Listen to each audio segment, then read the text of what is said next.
Videos back we took a look at Samsung's Galaxy F41, and as promised in that video, today let's go ahead, give it the full unboxing and hands-on treatment. This is Samsung's Galaxy F41, part of their new F series Flipkart exclusive. So what is it that they have to offer with their latest mid-ranger? What exactly are they bringing to the table with this phone? Let's go ahead, check that out in this video. Let's first unbox it. And by the way, guys, I'm also giving away one of these phones. So I'll leave a direct link to that giveaway in the description below. So if you've not checked that out yet, go ahead, click that link, get yourself entered into the giveaway, get yourself a chance to win a Galaxy F41. So my name is Ash, you're watching C4etech, and if you do end up liking what you see in this video, please subscribe and turn on notifications by hitting that bell icon. Let's go ahead, get started.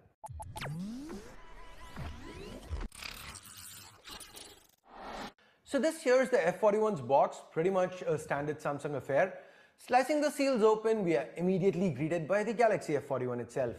The back here, it looks quite familiar. It's glossy plastic, so of course prone to fingerprints. The camera module is something we've seen with quite a few Samsung mid-ranges recently. And even the button placements, they are pretty similar. We get a secondary noise cancelling microphone up top, a triple card tray to the left, the speaker, primary microphone, USB Type-C port and headphone jack, they reside to the bottom. And then we have the regular power and volume keys to the right. The sides, just like the back, they're made out of plastic, and that's typical Samsung mid-range stuff, so nothing to be surprised about. I did, however, like the fact that this phone, despite sporting a massive 6000 mAh battery, it still weighs in at under 200 grams. Samsung's managed to get this. This weighs in at exactly 190 grams to be precise. So it feels quite good, it feels wieldy in hand, and it's also pretty sleek at 8.9 millimeters. Now, I'm getting ahead of myself, so let's just go back to the box contents. We have this white cardboard insert up top. It's got a SIM ejector pin, regular leaflets, sadly no case. The bottom part of the box, it contains a 15-watt adaptive fast charger, and that's followed by a USB Type-C cable. With the unboxing done and dusted, it's time for us to take a closer look at the F41. Now, one of the biggest selling points of Samsung mid-ranges have always been their displays, and it's no different with the F41 as well. This here is a 6.4-inch AMOLED panel, no fancy refresh rates. It's still Full HD+, but it's an excellent panel, peak brightness of 420 nits, so it's good enough to use outdoors, excellent viewing angles, and the contrast is also very good. It's also worth noting that this display is covered by Corning's Gorilla Glass 3 for protection, and it's an Infinity U panel, which is Samsung's peak for this tiny little water drop notch up top. And here we find a 32 megapixel f2 selfie camera. This helps with face unlock obviously, and the face unlock, as expected, was quite fast. Now the selfies themselves, they turned out great too. There's ample detail, the skin tones came out natural, and the portrait or live focus mode also turned out quite good.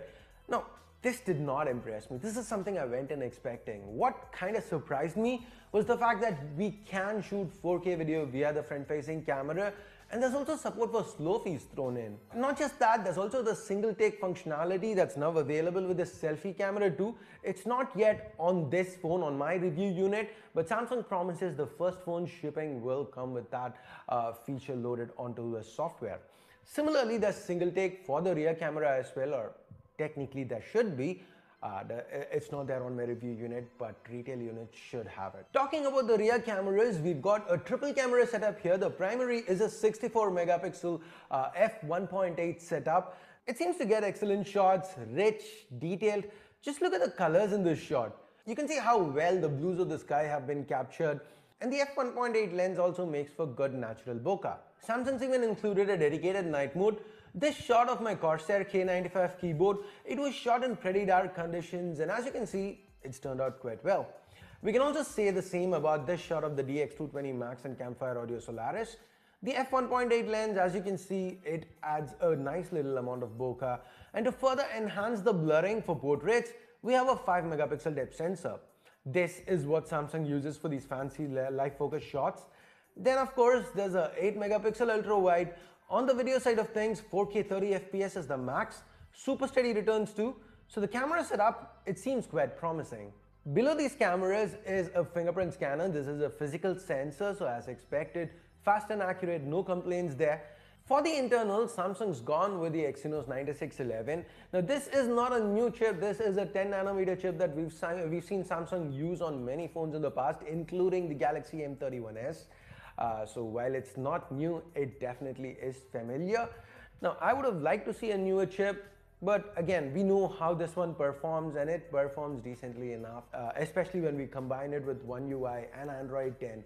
The performance has typically been great, and I expect that to continue here. Day-to-day usage shouldn't have any issues.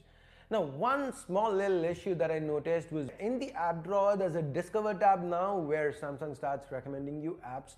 But the good thing here is that it can be turned off with a single click.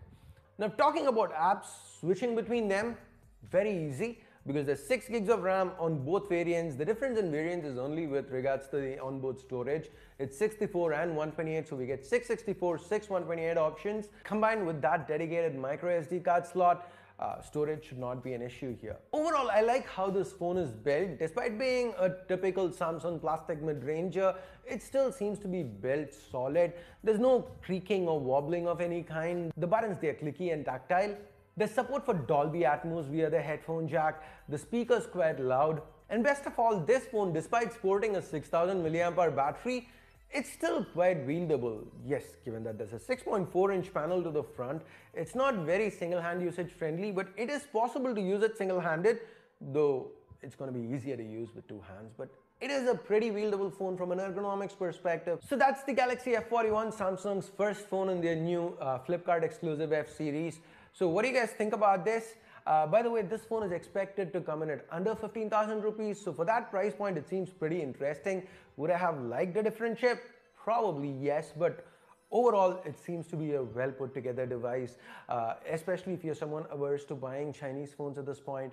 This seems to be a very good deal, or at least on paper, that's how it seems. I'm going to continue testing it out. I'll have more to say in my full review, which should come out soon. So if you aren't subscribed to C4etech yet, this is a good time for you to go ahead, click that subscribe button, and also turn on notifications by hitting that bell icon. Now, if you guys tell me what other content do you want to see about the Galaxy F41, do you want to see it compared to a certain other phone? If yes, let me know via the comments below, and I will try to get that done. So thumbs up, thumbs down based on whatever you felt about this video. And thanks for your time, thanks for watching. Till next time, my name's Ash, you've been watching C4etech. And I'm signing off for now. You guys have a great day. Bye-bye.